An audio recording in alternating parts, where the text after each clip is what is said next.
नमस्ते विद्यार्थी मित्रांनो, आज आपण नवीन टॉपिक बघणार आहे रॅशनलायझेशन ऑफ डिनॉमिनेटर. तर रॅशनलायझेशन ऑफ डिनॉमिनेटर म्हणजे की सपोज एखाद्या फ्रॅक्शनल पार्टमध्ये आपण आता इथं जर बघितलं आपण 2/√3 हा फ्रॅक्शनल पार्ट आहे. ह्याच्या फ्रॅक्शनल पार्टमध्ये एक डिनॉमिनेटरला इरॅशनल नंबर आलेला आहे √3. तर ह्याचं रॅशनलायझेशन केलं जातं, म्हणजे याला सिम्पलेस्ट फॉर्ममध्ये आणलं जातं. तर ह्याचा आता आपण बघतोय रॅशनलायझेशन ऑफ डिनॉमिनेटर, बरोबर. तर इथलं एक्झाम्पल आपण घेऊ, सध्या कन्सिडर करू 2/√3.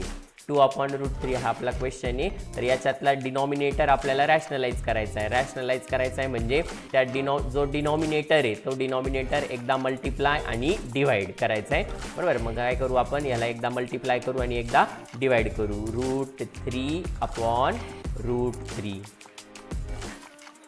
हा काय होऊन जाईल 2 × √3 म्हणजे 2√3/√3 multiply √3.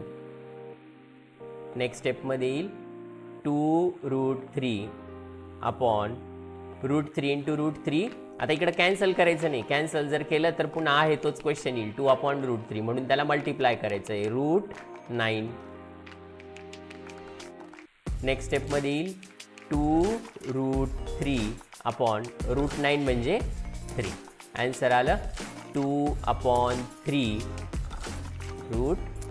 This is our required answer.